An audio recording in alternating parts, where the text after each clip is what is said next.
los que están hablando. ¿Cómo comienza la creencia del rapto? Todo el mundo sabe lo que es el rapto, ¿no? ¿Hay alguien que no sepa qué cosa es el rapto de la iglesia, de la teoría protestante del rapto de la iglesia? ¿Hay alguien que no sabe? Ok, si no saben lo que es, pues les voy a explicar. Pues no sé en qué mundo viven ustedes, pues, porque esa es la doctrina, en todo eso es la batalla de... Todavía que ustedes no conocen a muchos protestantes, gracias a Dios. Los protestantes dicen que un día va a venir Jesucristo y se va a llevar a los creyentes. Por supuesto que los católicos no están incluidos en ese grupo. Se van a llevar a los creyentes al cielo, entonces se van a quedar los no creyentes en la tierra, donde va a haber una serie de desgracias, y al final de los tiempos, esos creyentes que se fueron van a volver a bajar con Jesucristo. Entonces, ustedes han visto, hay un bumper sticker que ponen en los carros que dice, en caso de rapto, este carro se queda vacío. Porque ellos dicen que van a estar manejando y viene Cristo y el carro se va a quedar vacío en el medio del expressway. Va a estar la familia durmiendo y se van a ir los padres y los hijos se van a... Yo conozco una familia que la niña de 7 años a medianoche se levantaba a ver si los padres se habían ido en el rapto o no. Eso es un trauma tremendo. Es una doctrina que no tiene ningún tipo de base. Eso es lo que ellos llaman el rapto de la iglesia. Por supuesto que hay un enredo tremendo entre ellos mismos, unas broncas, porque unos dicen que el rapto es antes de la tribulación, otros dicen que el rapto es después de la tribulación, ni siquiera se ponen ellos de acuerdo cuándo va a ser el rapto. Pero esa doctrina, lo curioso de la doctrina del rapto, es que jamás fue predicada por ningún apóstol. Jamás. Los versículos que dicen de Pablo, vamos a ver después lo que dicen. Nunca fue predicada por un apóstol. Nunca este rapto de la iglesia fue mencionado por ningún padre de la iglesia. Ningún padre de la iglesia, de los 300 años de la iglesia primera, ningún padre, ni del siglo I hasta el siglo VI, nunca un padre de la iglesia mencionó esta doctrina del rapto. Jamás fue discutida en ninguna universidad cristiana en la época de la escolástica, cuando todo se discutía. Nunca la mencionó ningún santo, nunca la mencionó ningún místico. Más allá, Lutero jamás habló del rapto, Calvino jamás habló del rapto, Zwinglio jamás habló de... Los padres de la Reforma Protestante jamás mencionaron el rapto. Y uno dice, bueno, ¿y cuándo salió? ¿Cuándo surgió? ¿De dónde sale el rapto? El rapto en las investigaciones que se han hecho se van a quedar un poco frío. Hay un autor que se llama Paul Tickven, que escribió un libro que se llama El rapto, y dice que la doctrina del rapto nace en el siglo X, a finales del siglo XVIII.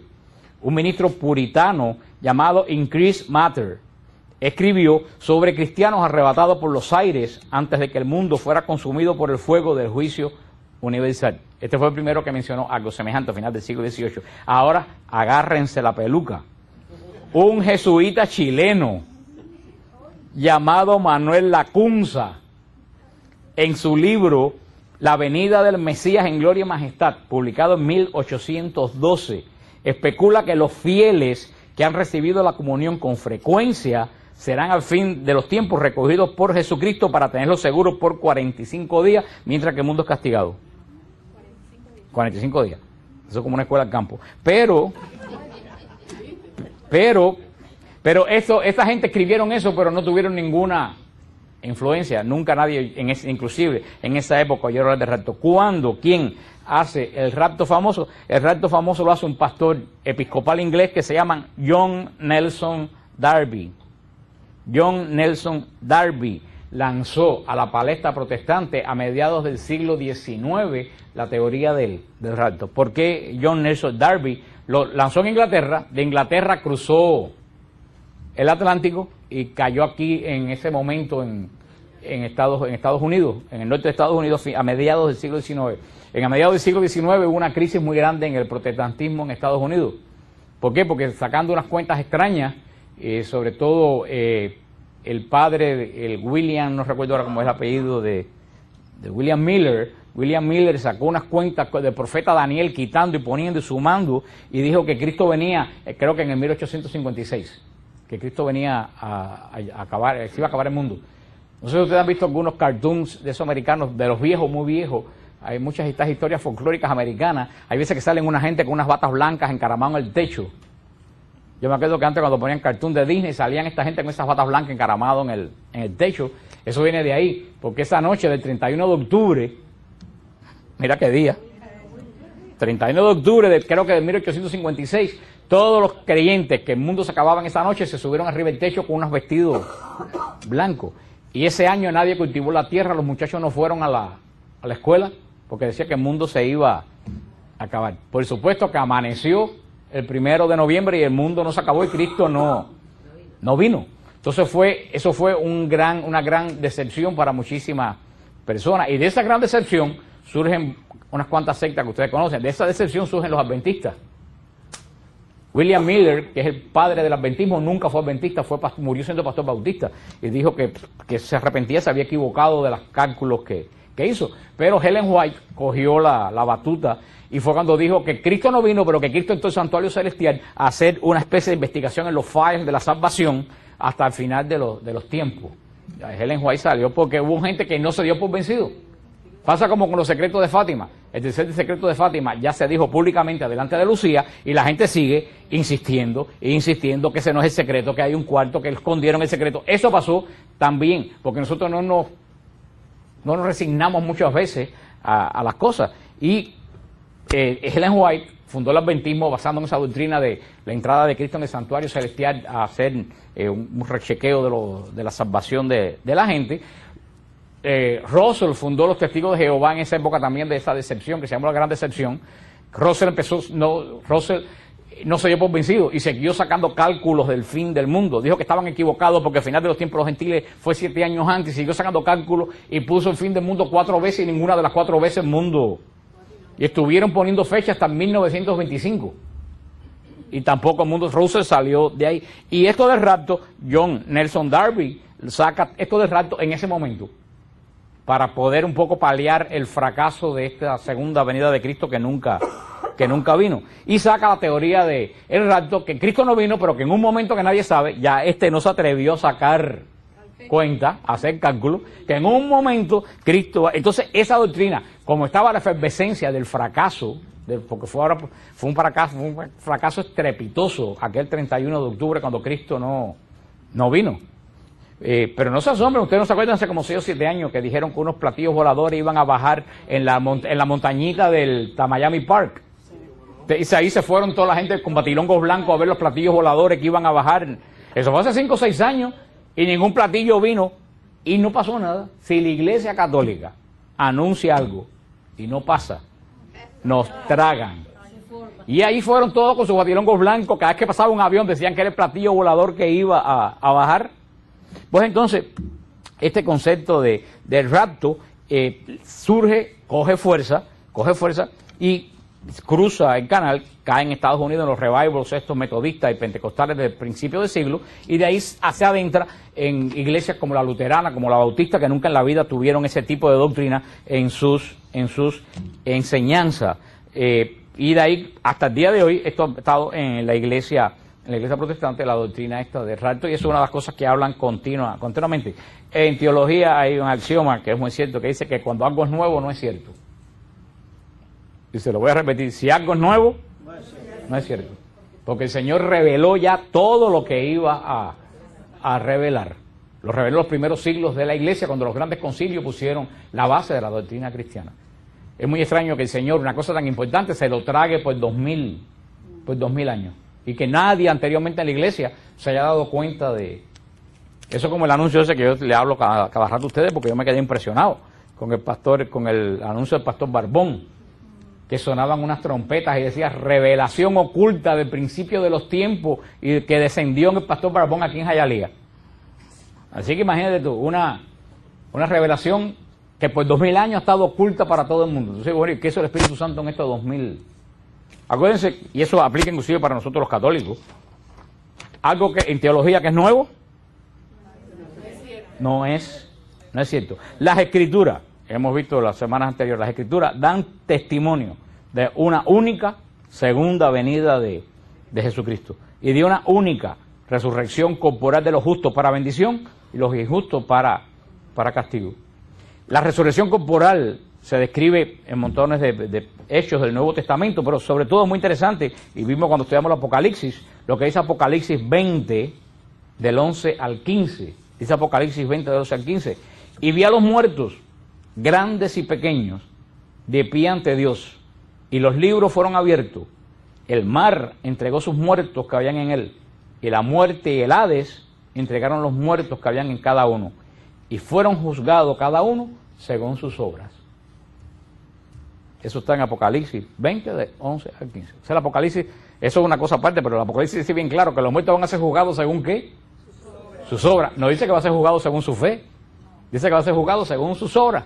Sin embargo, casi nadie, cuando lee el Apocalipsis de estas iglesias, hace énfasis en ese versículo. Apocalipsis 20, del 11 al 15. Acerca del único juicio que tendrá lugar en la parucía. Vimos la semana pasada qué cosa es la parucía y su consecuencia. El Señor dijo en Mateo 25, 46, e irán estos, los malvados, al castigo eterno, y los justos a la vida eterna. Sigue diciendo Jesús en Juan 5, no os maravilléis, porque vendrá la hora cuando todos los que están en los sepulcros oirán su voz, y los que hicieron lo bueno saldrán a la resurrección de la vida, mas los que hicieron lo malo a la resurrección de la condenación. A mismo San Pablo dice, pues es necesario que todos nosotros comparezcamos ante el tribunal de Cristo, teniendo la misma esperanza en Dios que estos también abrigan, de que ciertamente habrá una resurrección, tanto de los justos como de los impíos.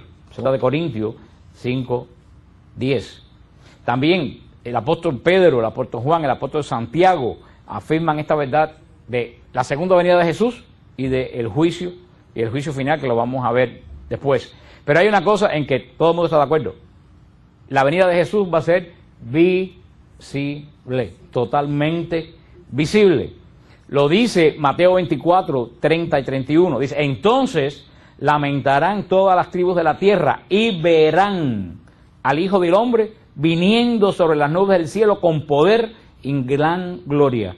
Y los ángeles juntarán a los escogidos. Ahí lo dice bien claro San Mateo 24, 30. Y verán al Hijo del Hombre viniendo sobre las nubes con gran gloria. Ahí no hay duda. La segunda venida va a ser visible. No va a venir a llevarse de noche, a llevarse unas cuantas gente y nadie lo va a ver. Va a ser totalmente visible. Toda visible. Por otra parte, ¿por qué la gente que cree en el rapto dicen que va a ocurrir el rapto? Dice que el rapto va a ocurrir para evitar a los cristianos la tribulación, para que los cristianos no pasen por la tribulación. Pero, verdaderamente, desde que la iglesia se funda, todos los cristianos hemos tenido que sufrir tribulación por Cristo. Hemos tenido que sufrir y estamos sufriendo tribulación por Cristo, lo cual ahora la tribulación de ahora es más sofisticada. Y no sé si ustedes se habrán fijado, pero prepárense, hay un ataque contra la iglesia descomunal. Y mientras más la atacan, más yo me gozo. Porque digo que la ataquen, porque si más la atacan, quiere decir que esta es la iglesia de Jesucristo. Porque si esta no fuera la de Jesucristo, nadie le hiciera caso. ¿Alguien ataca a los testigos de Jehová? No. ¿Alguien ataca a los mormones? No. ¿Cuál es la única iglesia que atacan sin parar? Y le pongo un ejemplo, y se lo he puesto 40 veces.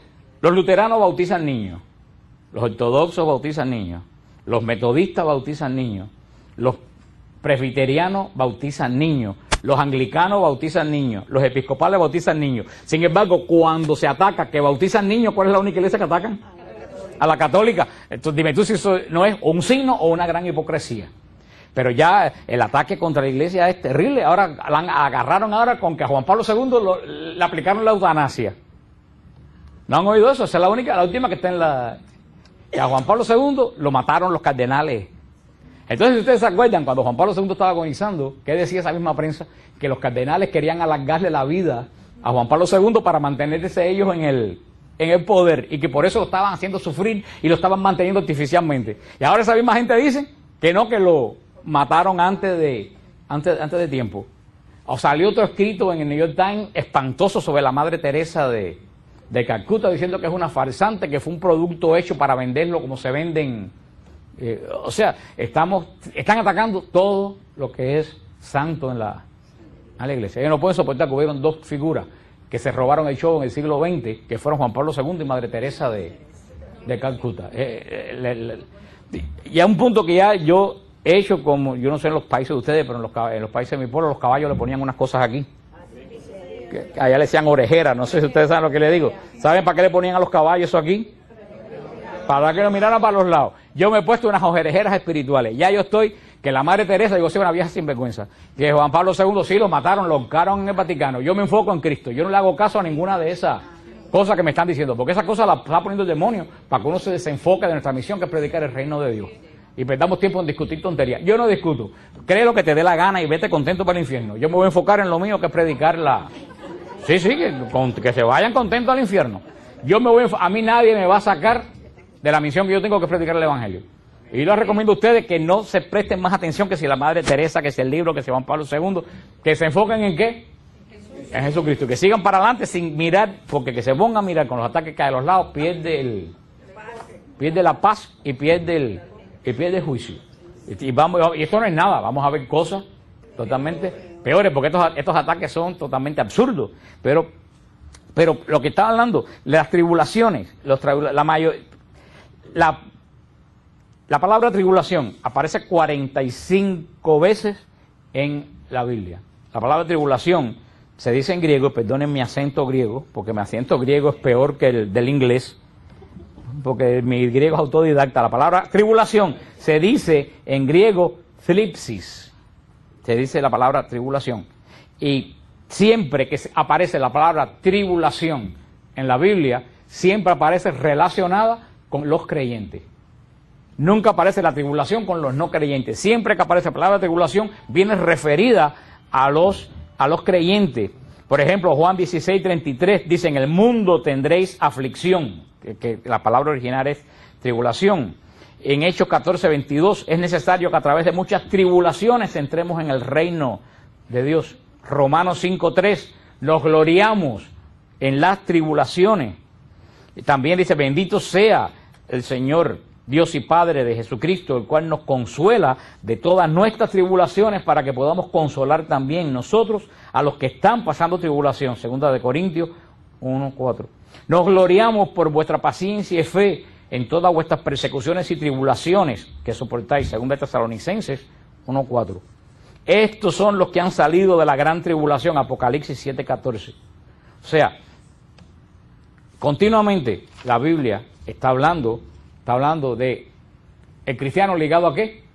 A la tribulación, porque eso es parte de la batalla del mundo contra Cristo. Esa parte de la batalla. Acuérdense cuando estudiamos el Apocalipsis lo que dijimos, lo que estaban aquí cuando estudiamos el Apocalipsis. Lo que me estoy casi seguro que no se deben acordar. Así que no voy ni a pasar el trabajo de preguntar para que no me dé esta noche. Me voy a poner la orejera espiritual y no voy a preguntar. Y no voy a preguntar.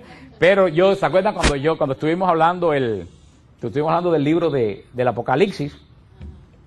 Que estábamos, bueno, eso te lo voy a decir después, porque si lo digo ahora me voy a enredar con lo que viene ahora, porque es parte de esto. Me puse la orejera y el Señor me dijo, deja eso para después. Pero después vamos a hablar de eso que dijimos cuando hablamos del libro del Apocalipsis, que ustedes no se acuerdan. Objeciones contra el rapto. El rapto, eso lo saqué yo de un escrito hecho por un protestante precisamente. El rapto se fundamenta en una errada interpretación de la Biblia. Dice 1 Tesalonicenses 4:15, que eso lo hablamos la semana pasada. Os decimos esto como palabra del Señor. ¿Se acuerdan que dije cuando Pablo dice algo que es como palabra del Señor? Pónganle atención. Los que vivamos, los que nos quedemos hasta la venida del Señor, no nos adelantaremos a los que murieron. El Señor mismo, a la orden dada por la voz de un arcángel y por la trompeta de Dios, bajará del cielo. Ojo, lo dice San Pablo. Jesús va a bajar al sonido de ¿qué? ¿Y a la voz de quién? Del ángel.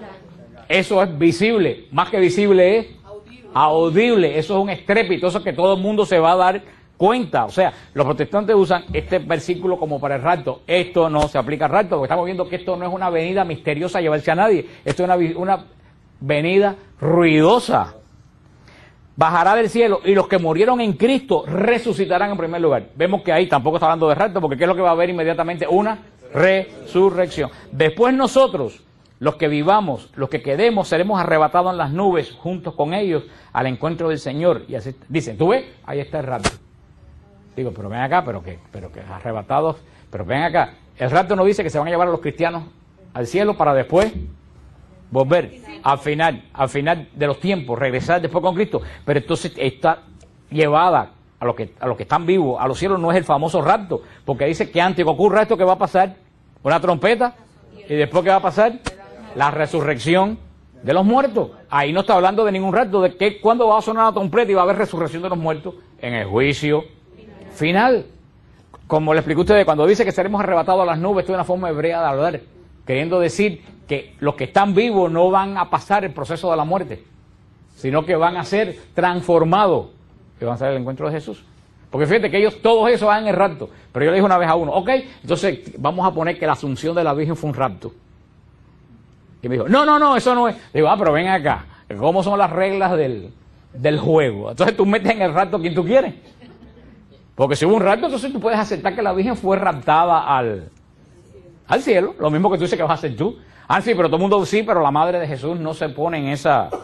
O sea que este versículo que ponen de 1 Tesalonicenses 4:15 está bien claro que está ligado a la voz del ángel, a la señal de la trompeta y a la resurrección de los muertos. Eso no habla, porque en el rapto no va a haber ninguna resurrección de muertos. Ellos dicen que son los que están vivos, que se van a ir al cielo. Y así, fíjate también, que hay un punto muy importante, que es el sonido de ¿qué? De la trompeta. Lo dice bien claro. Fíjate lo que dice Mateo 24, 29-31. E inmediatamente después de la tribulación de aquellos días, ¿después de dónde?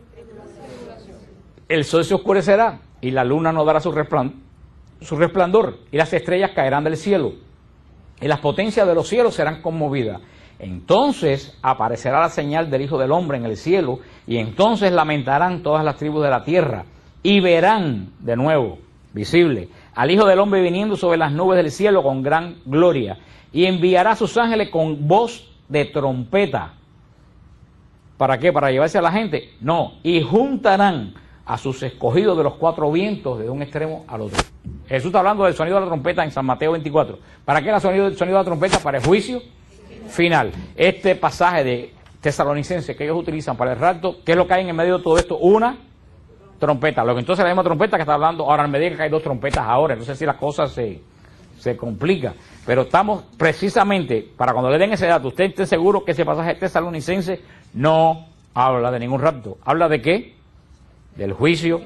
Inclusive Apocalipsis 11:15 dice, el séptimo ángel tocó la trompeta y hubo grandes voces en el cielo que decían, los reinos del mundo han venido a ser de nuestro Señor y de su Mesías y Él reinará por los siglos de los siglos. Los protestantes ponen otro pasaje que usan para el rapto. Está en Mateo 24:41. Dice, entonces estarán dos en el campo. Uno será tomado y otro será dejado. Dos mujeres molerán en la misma muela. Una será tomada y otra será dejada. Tampoco eso habla aquí absolutamente nada que ver con un rapto. Porque aquí no dice para dónde van las que toman y las que dejan. ¿De qué está hablando San Mateo ahí? Porque después, esto es Mateo 24. Pero inmediatamente después de Mateo 24 viene lo que yo les leo ahorita. E inmediatamente sonará la trompeta. Porque tú sabes lo que sucede. Lo que le he hecho hasta ahora. Un texto fuera de contexto es un pretexto.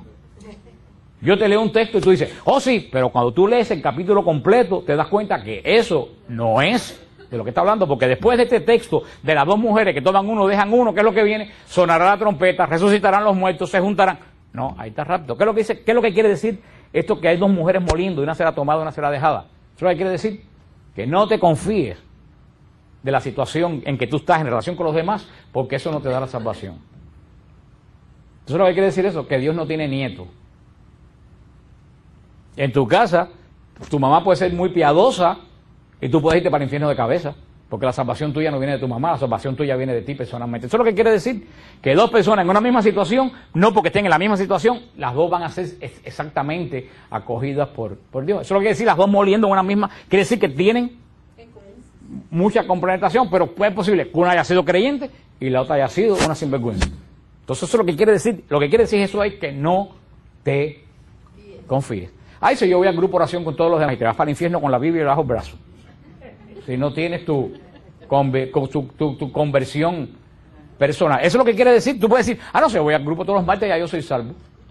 Porque mira cómo va gente santa al grupo. Si va Mildred y Rosana y Marta María con la reliquia y todo eso, ya tú eres salvo. No, te puedes ir al... Eso es lo que quiere decir. Usted, no te lo digo en forma cómica, pero usted entienda lo que quiere decir ese pasaje. Que ese pasaje no dice para nada que una será dejada porque la otra se la llevaron para el cielo para venir después de 2000 años con Jesús. Para nada habla eso ahí, porque acuérdense, nunca tomen un versículo aislado. Cuando te dan un versículo con una doctrina rara, ¿qué es lo que tú tienes que decir? Déjame leer el capítulo completo y ver de qué está hablando el capítulo. Y ve lo que está hablando San Pablo. El mismo San Pablo, cuando habla al fin de los tiempos, dice, y así estaremos siempre con el Señor. Verdaderamente, si tú te pones a pensar en la famosa teoría del rapto, entonces en vez de una segunda venida, hay 3 venidas de Jesucristo. Si hay 3 venidas, ¿cuál es la primera venida? La encarnación. ¿Cuál es la segunda venida? El rapto. ¿Y cuál es la tercera venida? La venida final de los tiempos. Entonces hay 3 venidas. Y en ningún lugar dice que Jesús viene 3 veces. Los ángeles que dicen en el Monte de los Olivos, varones de Galilea, ese Jesús que vieron subir, volverá de nuevo. No me dijo, volverá para llevárselo para después volver. Para nada, dicen los ángeles, que son muy claros. Este Jesús que vieron subir, volverá de nuevo con poder y gloria. Y gloria. Ahora, yo oí al pastor de Alfa y Omega, que ahí llegó ya al extremo de delirius tremens, decir que lo que pasa es que Jesús no viene a la tierra, viene a las nubes. Digo yo, pero acá Jesús es un helicóptero. Porque cuando la Biblia dice tierra, se refiere al planeta Tierra con nubes y con todo. No quiere decir que, no va a tocar tierra porque Jesús se quedó aquí flotando, entonces no vino a la tierra porque no tocó tierra. Pero ¿qué cosa es? ¿Un cohete? ¿O qué? Llegó a decir eso. No, es que hay 2 venidas, porque esa no es venida porque no tocó tierra, porque se quedó en las nubes. Pero señores, ¿a dónde vamos a llegar? Nosotros no hay. Cristo vino la primera vez en carne y solo falta la segunda venida. Esa es la doctrina de la iglesia. Esta venida marcará el fin de los tiempos. Ese día Cristo reunirá a todos los que están vivos y también a los muertos que hayan resucitado. Después de este acontecimiento, dice la iglesia, el tiempo ya no existirá. Porque tienen que, y de eso vamos a hablar después la semana que viene cuando terminemos con esto, el mundo no se destruye, el mundo se transforma. No hay fin del mundo. No es que va a ser y todo el mundo se va a evaporar. No hay fin del mundo. Y lo dice bien la iglesia, el mundo no se acaba, se transforma en cielos nuevos y tierra nueva. No es el fin del mundo. Esta palabra fin del mundo está mal utilizada, por eso la iglesia no usa fin del mundo, dice fin de los tiempos, que es muy diferente. Por eso está mal usada la palabra fin del mundo. Y por eso la gente se aterroriza, porque piensa que va a llegar un momento que todo se va a... No es final de todo, al principio, al contrario, es comienzo de todo. Ahora, los testigos de Jehová dicen que originalmente cuando John Russell funda los testigos de Jehová, ellos dicen que solamente 144,000 van a ser salvos. ¿Por qué? Porque en ese tiempo el pobre ni pensaba que iban a llegar ni a 20,000. Y él dijo, bueno, de aquí a que lleguen a 140,000, ¿cómo es? Juan corre, María corre y Juan gatea. Pero resulta que en el 1920 y pico ya habían 144,000. Mira tú qué clase de problema. ¿Qué hace cerrar el negocio? Aquí el cupo, como en los viajes al monasterio, ya no hay cupo para la salvación. Entonces, tú sabes, dijeron, no, entonces cambiaron la doctrina, porque los testigos de Jehová cambian de doctrina como las serpientes cambian de piel. Yo tengo un libro original de ellos de 1920 que se llama El Arpa de Dios, que las doctrinas que están ahí, hoy en día ellos la niegan totalmente. Y yo tengo el libro original. Russell celebraba la Navidad y las Biblias de ellos tenían la cruz afuera. Pero entonces, ¿qué dijeron? No, es que estos 144,000 ya se van a ir al cielo con Cristo a dirigir las naciones. Entonces lo que se convierte de ahora en adelante, no se van al cielo, se quedan en la tierra.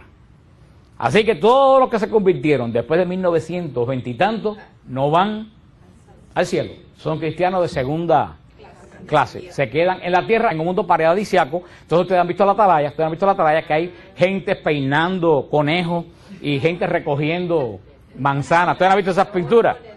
Yo dije, yo no quiero pasar mi eternidad peinando conejos, recogiendo manzanas. A mí no me conviene eso. Yo quiero irme con Jesucristo. Entonces, cuando ustedes ven a esas pobres viejitas vendiendo atalaya, pues dice, querida, tú no eres de los 144,000, así que coge un curso con Olguita de peluquería para que te pongas a peinar Conejo por toda la eternidad. Sin embargo, hay gente que se siguen afiliando a una cosa que no le ofrece ni siquiera, no que ni siquiera le dé esperanza porque no pueden ir al cielo. Y no, esto es un extra, esto es un extra. Ellos decían, y eso está escrito en los libros de ellos, que solamente uno de los 144,000 podía dirigir la congregación. Y el último que quedaba de los 144,000 se murió hace 4 años. Y volvieron a cambiar la doctrina y ahora siguen eligiendo gente porque el Espíritu Santo le elige. O sea, continuamente están cambiando de doctrina.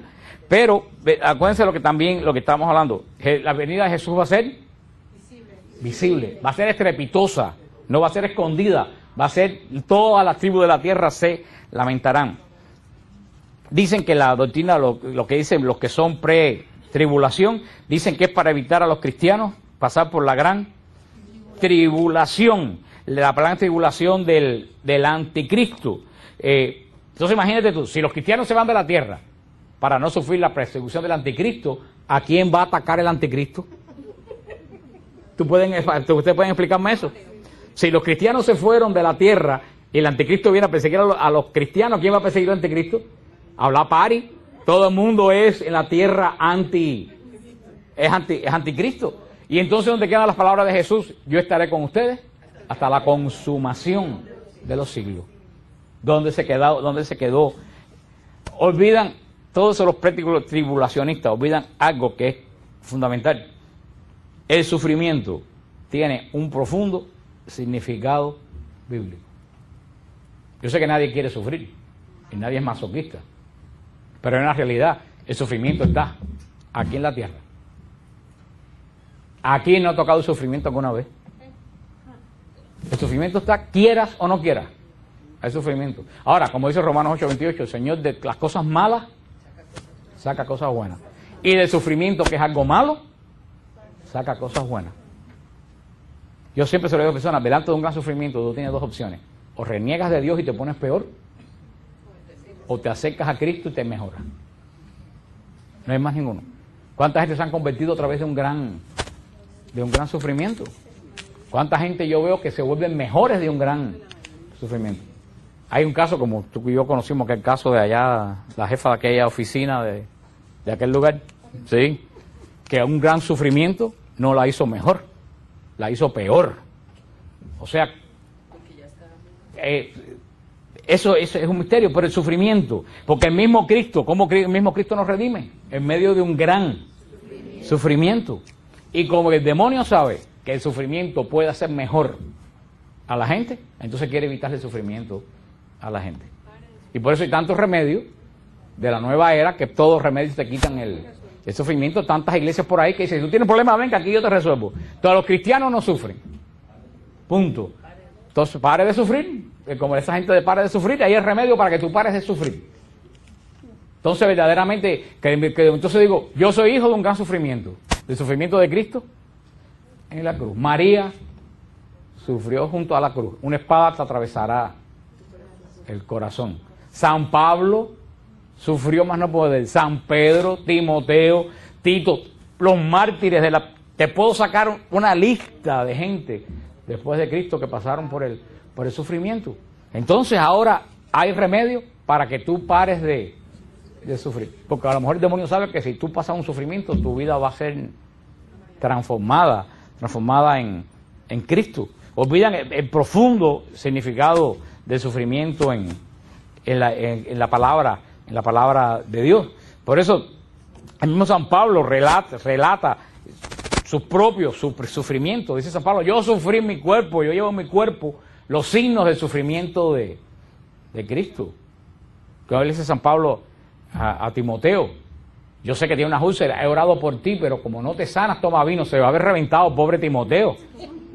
Porque San Pablo era infalible en fe, pero no en remedio. Porque si el hombre tiene úlceras, le mandó tomar vino. Pero fíjate lo que dice San Pablo, he orado mucho por ti, pero no te has sanado. Eso quiere decir, si la oración de San Pablo, que vio a Jesús en el camino de Damasco, no pudo sanar a Timoteo, también eso es lo que quiere decir, que hay cosas que no se sanan. Entonces esta gente dice, no, ven aquí, porque aquí tú vas a salir totalmente sanado. Eso es lo que decía el Padre Tadif, el gran misterio de por qué hay gente que se sana y hay gente que no se sana. Pero entonces tú vas a esos lugares y cuando salen tan cojos y tan tuertos como llegaron, le echan la culpa que va. Ah, no, tú no te sanaste porque no tienes fe. Hay que ser cruel. Hay que ser cruel. Para alguna persona, si va buscando sanación, es que esa persona tiene fe de que va a ser sanado. Decirle, tú no te sanaste por falta de fe. Hay que ser cruel. Aparte de todo, son crueles con la gente. Como yo les conté que yo vi a Benny Hinn en Jerusalén, lo vi por televisión, decir, esta noche todo el que venga a mi cruzada va a salir sano. Y esa noche todos los canales de televisión fueron afuera de la cruzada de Benny Hinn. Y salían la gente con muletas. Ese fue el relajo de Israel. Los que no se... Entonces ponían en el noticiero a Benny Hinn diciendo, todos van a ser sanos, y la gente saliendo tal como entraron. En todo eso. Eso es arrastrar el nombre de Cristo por el suelo en aras de una falsa publicidad. Pablo continuamente nos habla. Jesucristo, el Señor, fue también muy claro. Nadie va a saber ni el día ni la hora. Eso que dicen ellos, que en un momento se van a desaparecer millones de gente, ¡puf!, se van a evaporar, casas vacías, carros vacíos. Entonces eso en los otros que no son creyentes, los otros creyentes que no son creyentes nos van a preguntar dónde se metieron esa gente, y no van a llegar a la conclusión, entonces vamos a arrepentirnos, vamos a cambiar. O sea, eso es todo algo verdaderamente ilógico. Lo dice San Pablo en 1 Tesalonicenses 4, y hemos usado este versículo continuamente, por lo cual os decimos como palabra del Señor, lo que vivimos, que habremos quedado hasta la venida del Señor, no precederemos a los que durmieron. También 1 Corintios 15, 51 y 53. He aquí os digo un misterio, no todos dormiremos, pero todos seremos transformados en un momento, en un abrir y cerrar de ojos, al final de la trompeta. Porque se tocará la trompeta y los muertos serán resucitados incorruptibles y nosotros seremos transformados. Porque es necesario que esto corruptible se vista de incorrupción y esto mortal se vista de mortalidad. Ellos utilizan la primera parte. ¿No ves?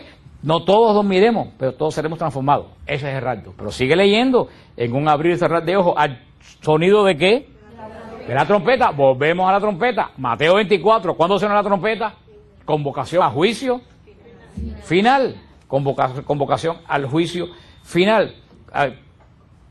No sé, todo esto parece tan sencillo, pero no es tan sencillo, porque siguen la gente haciendo películas, siguen la gente predicando todo esto, gente convencida totalmente que serán arrebatados con el Señor en el aire. Acuérdense lo que yo les mencioné, porque Pablo escribe esto a los tesalonicenses. ¿Se acuerdan por qué yo les dije que Pablo escribe esta carta a los tesalonicenses? Porque los tesalonicenses estaban preguntando qué pasó con la gente que ya se murieron cuando venga Cristo. Porque para nosotros está muy claro, para los primeros cristianos no. Todos esperaban que Cristo viniera inmediatamente. A Cristo no venir, empezara la gente a morirse, los tesalonicenses empezaron a preguntar, bueno, si Cristo viene yo me voy con él. Es la transformación al mundo nuevo, al reino nuevo. Pero ¿qué pasó con los que se murieron? Y Pablo escribe la carta dando respuestas a esas inquietudes. No se apuren, los que murieron resucitarán primero y nosotros los precederemos. No vamos a pasar por la muerte, vamos a ser transformados. Vamos a ser transformados. Hay una serie de cosas que para qué se lo voy a decir, porque se van a enredar más todavía, porque dicen que lo que le está diciendo que si es a la primera trompeta, si es a la segunda trompeta, pero yo creo que he tocado verdaderamente los puntos principales de lo que dice la palabra de Dios en cuanto a la profecía de la segunda venida de Jesús. Segunda venida que es visible, que es audible y que es inmediatamente para juzgar vivos y muertos. Cuando dice que el Señor volverá tal como lo vieron subir al cielo, juntará a los escogidos. No hay ninguna evidencia bíblica de que vaya a haber este famoso rapto, ni otra cosa que ellos dice no, a mí se me lo dijo un pastor bautista amigo mío, no, porque fíjate que en el Apocalipsis los 7 candelabros están en el cielo. En Apocalipsis uno digo, dice no, que esos 7 candelabros son las iglesias. Perdóname, dice bien claro que son los espíritus de la iglesia, que son los ángeles guardianes de cada de cada iglesia, porque te presentan muchos datos que si cuando te los dan tú te vuelves loco, pero cuando tú vas a la palabra y lo lees, te das cuenta que eso no tiene ninguna base, en absoluto tiene ninguna base bíblica. También, ¿cuál es con lo que nos atacan a nosotros con el purgatorio? ¿Qué es lo primero que te dicen cuando te hablan del purgatorio? Que no está en la Biblia. Te dicen, a ver, enséñame dónde está la palabra purgatorio en la Biblia. Ahí yo digo, bueno, enséñame, yo te dije el otro día a uno, yo te enseño dónde está la palabra purgatorio en la Biblia, como tú me enseñas dónde está la palabra rapto en la Biblia. Después que tú me enseñes la palabra rapto en la Biblia, yo te enseño la palabra purgatorio. Porque la palabra purgatorio no está, pero la palabra rapto tampoco está. Así que vamos a usar la misma, entonces, vamos a usar la misma, el mismo método. Así que no creen en el purgatorio porque no está, pues no vamos a creer en el rapto porque el rapto tampoco está. Eso es como, ya con eso terminamos un poco. Eso es un poco como una vez me decía un adventista que se dio a la tarea de convertirme. No, ¿verdad? No es chiste. Y yo tuve que buscarme una escalera para salir del segundo piso por la parte de atrás de mi casa. Porque se paraba con la Biblia abajo de la mata a la salida de mi casa. A vigilarme. Entonces tenía que salir por una escalera por el fondo de la casa porque vivía en un segundo piso. Para poderme ir y que no me viera. Hasta que un día me hartó, como dicen en Santo Domingo. Y le dije, porque toda la batalla de él era los hijos de María. No, porque María tuvo más hijos, porque aquí dice los hermanos de Jesús. Y hay que ser fundamentalistas, y cuando ahí dice hermano, quiere decir hermano. Y yo le explicaba, mira, que la palabra, no, ahí dice hermano y es hermano. Entonces yo dije, ok, vamos a hacer una cosa, yo voy a aceptar que Jesús tuvo hermano y que María tuvo más hijos, pero tú me vas a aceptar, tú me dijiste que tal como está escrito que aceptarlo, así mismo es. Abrí Juan 6, mi carne es verdadera comida. Y dije, ok, yo voy a aceptar que María tuvo hijos y tú vas a aceptar la presencia real de Cristo en la Eucaristía. No, ahí quiere decir, dije, mira, coge por la puerta por ahí para afuera. Coge y ni la aparezca más nunca en tu vida por aquí. Así que tú eres fundamentalista para criticar a la Virgen. Pero entonces cuando llegas a donde verdaderamente hay que ser fundamentalista, dice que no, que eso es interpretativo. Y así es como funciona la persona que no tiene una base consistente de creencias en las cuales basarse.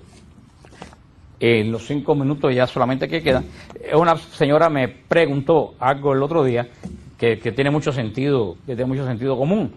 Ella me preguntó que si tenemos un juicio cuando tú mueres, ¿para qué hay un juicio final? Que si entonces hay dos juicios.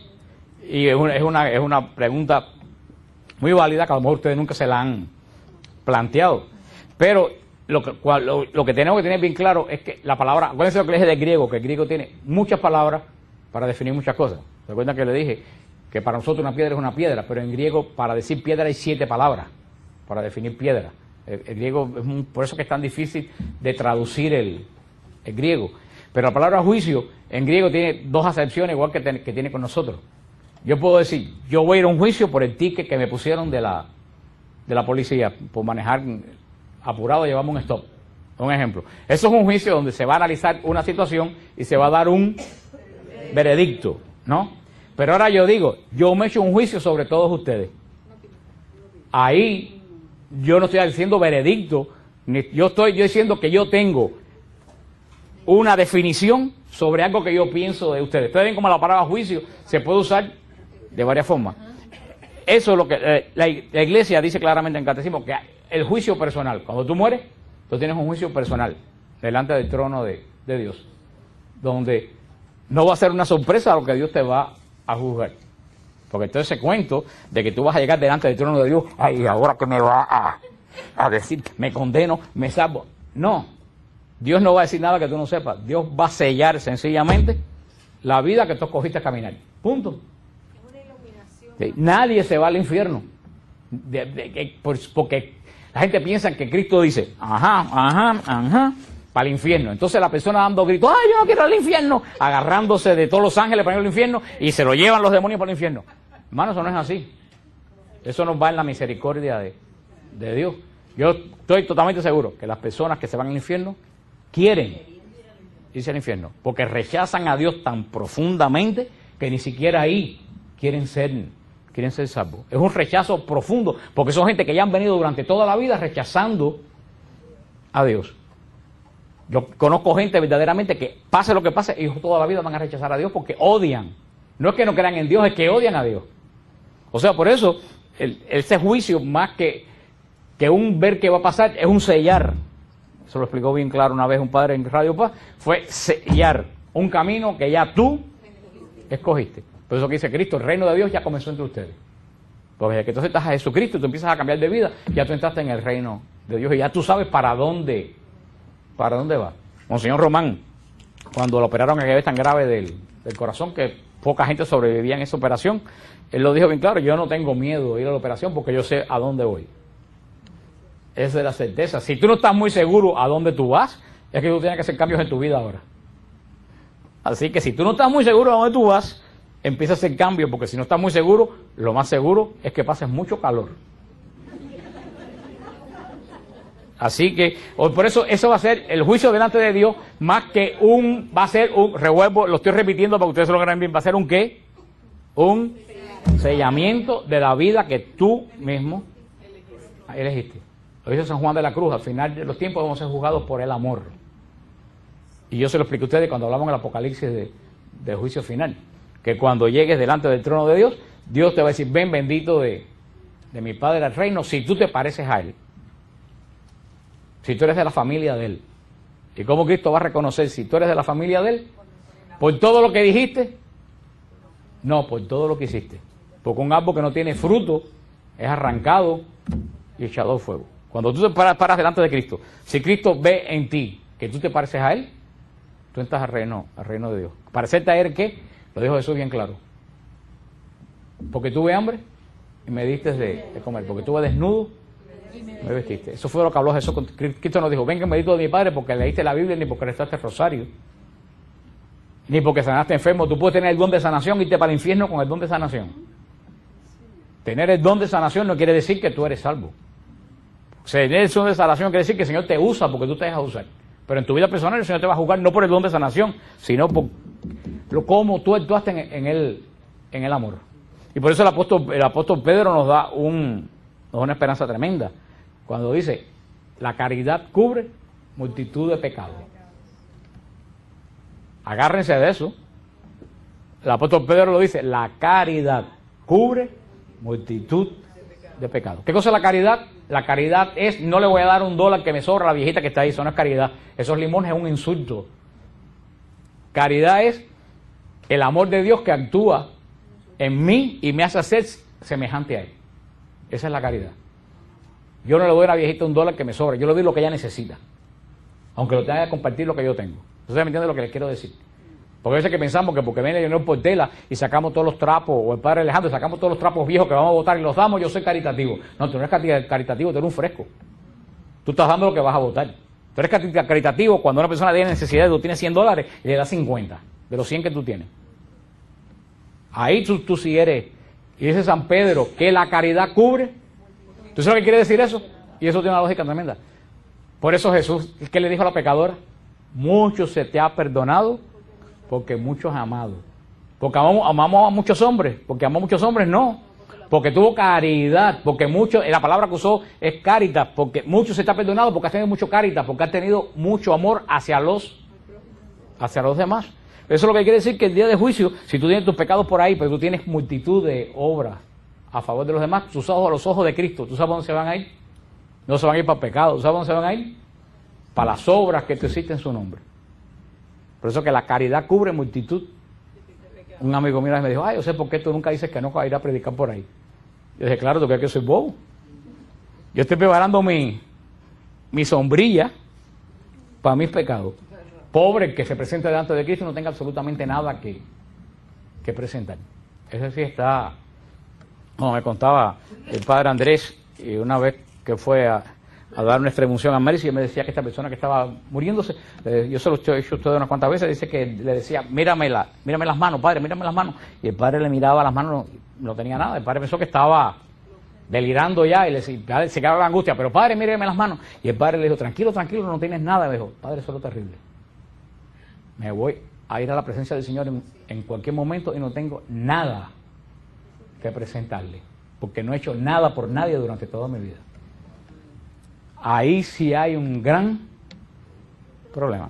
El padre se iluminó y le dijo, hijo, no hiciste nada, preséntale la sangre de Cristo, que la vas a aceptar ahora. Pero es terrible que tú te vayas a morir, tú mires para atrás tu vida y tú digas, me estoy muriendo y no he hecho nada por nadie. A ustedes les parece muy extraño, pero hay mucha gente que nunca en su vida ha hecho nada por nadie. Y te dicen, yo no robo, yo no mato, huye de esa gente. Pero yo siempre le digo a las personas, yo conozco gente que no son malas, pero que tampoco son buenas. Cuidado. Ustedes no conocen gente que no son malas, pero que tú no puedes decir que son buenas. Pues ahí hay un problema. Ahí sí hay un problema cuando se enfrenten con el Señor. Ese es el juicio personal. ¿Cuál es el juicio final?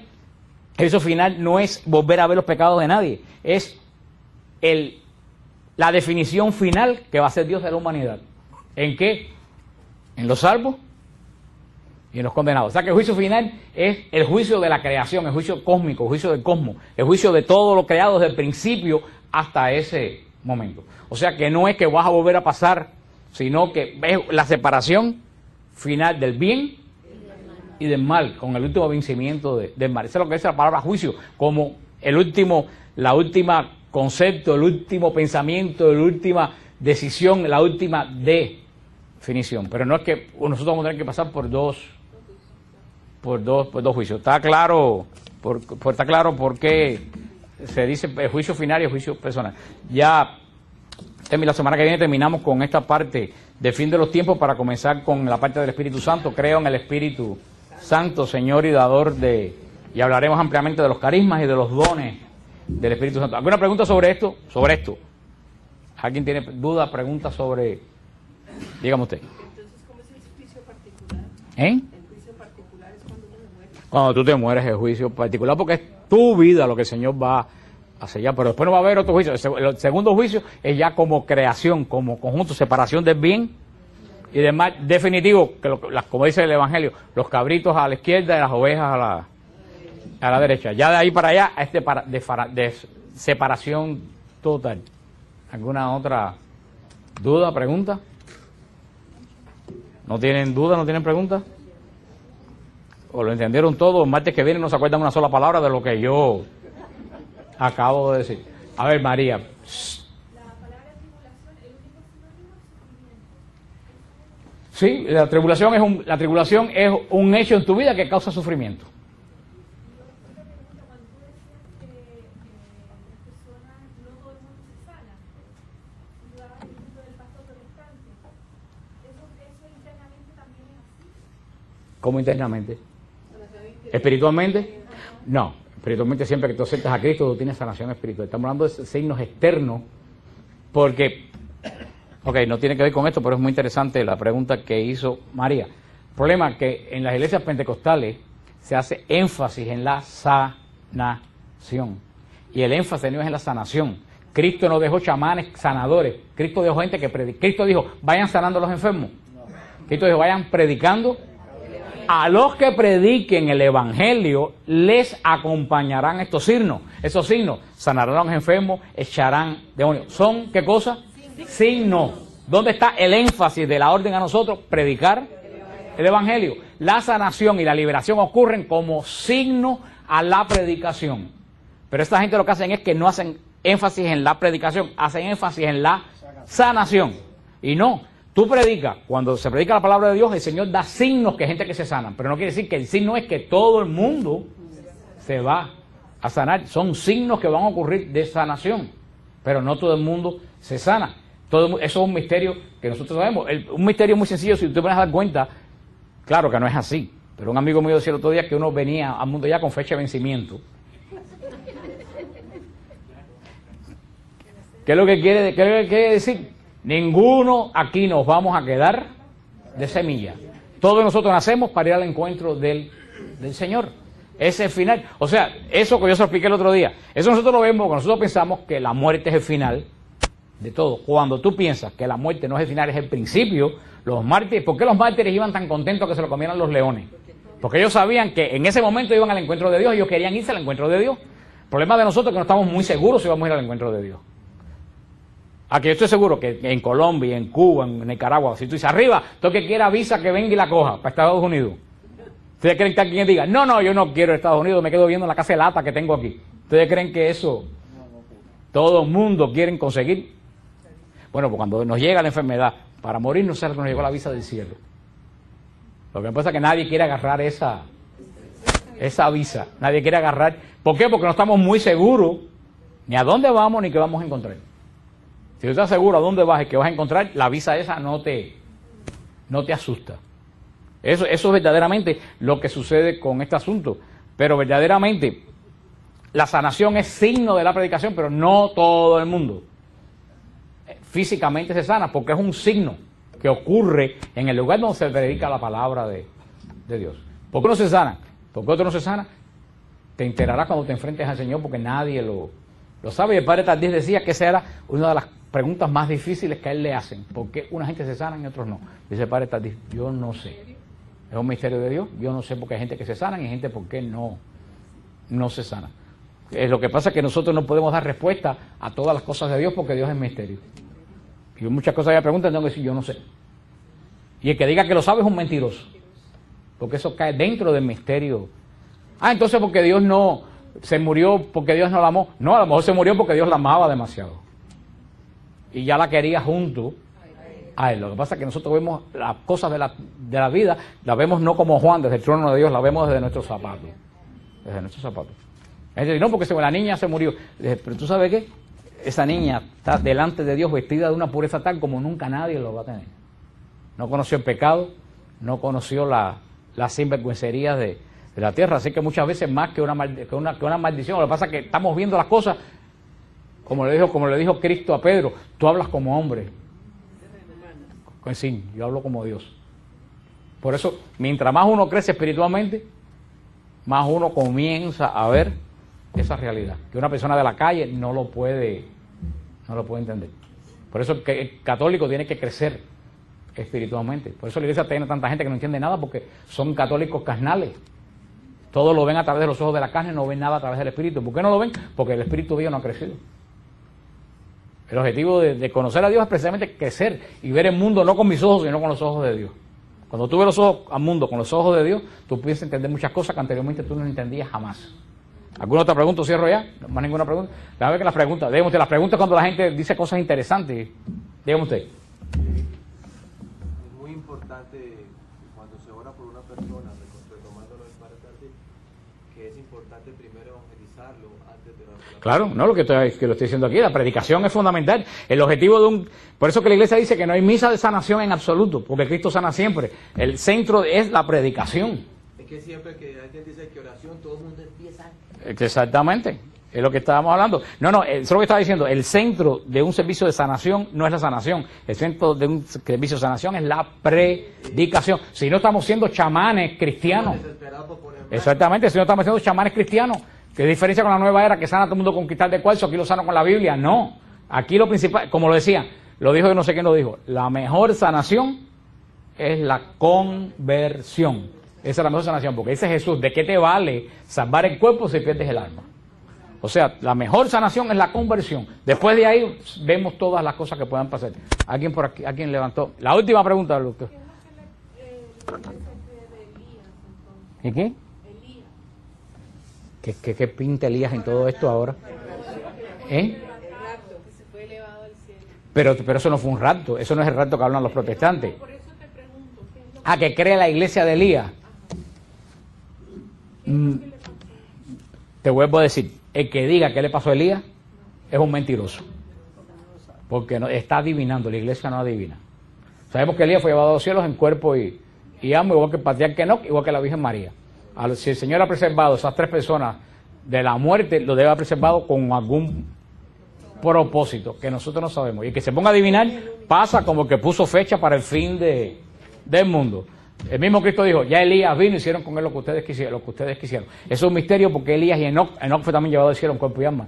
Es un misterio porque fueron llevados en cuerpo y alma. Deben tener alguna función. Algunos lo relacionan con los testigos del Apocalipsis al final de los tiempos, pero tampoco, según cuando tú lees bien los versículos, tampoco está muy relacionado con eso. Así que te vuelvo a decir lo que yo dije, yo no lo sé. Eso pertenece al misterio de Dios, pero prueba Pero que Elías haya subido al cielo en cuerpo y alma prueba que se puede ir al cielo en cuerpo y alma. Así que la asunción de María no está reñida con la Biblia, porque ya hay un antecedente en Elías y en Enoc. Si Elías fue llevado a los cielos, con más razón tiene para que María haya sido llevada a los cielos.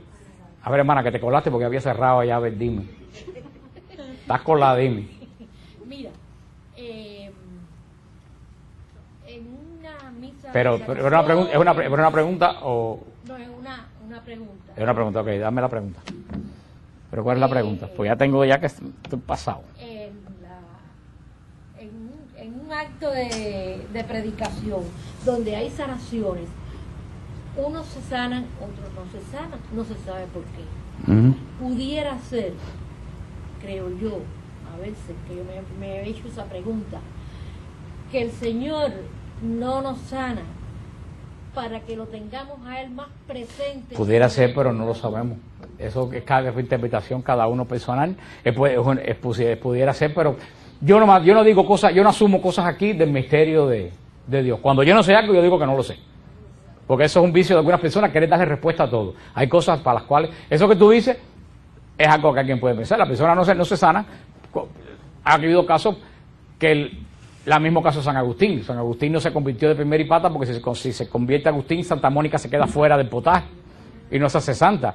Porque San Agustín no se porque Santa Mónica estuvo orando 20 y pico de años y a la larga se santificaron los dos. Hay veces que el Señor se demora en dar las cosas para que la persona doble la rodilla, porque el Señor sabe que cada vez que te lo dé, te va a decir, bueno, hasta la próxima enfermedad te veo. Y esas son la gente que yo los veo atravesar por la puerta y yo digo, ahí viene un problema. Porque yo sé que nada más que vienen aquí, cuando tienen un problema, vienen, sueltan el bulto y se van de lo más contento hasta el próximo problema. También es posible que a veces que el Señor no, pero todas esas son especulaciones. Hay muchas posibilidades por las cuales pueden ser, pero nadie puede especular que es por esa. Ya vamos a cerrar la noche. Rosana.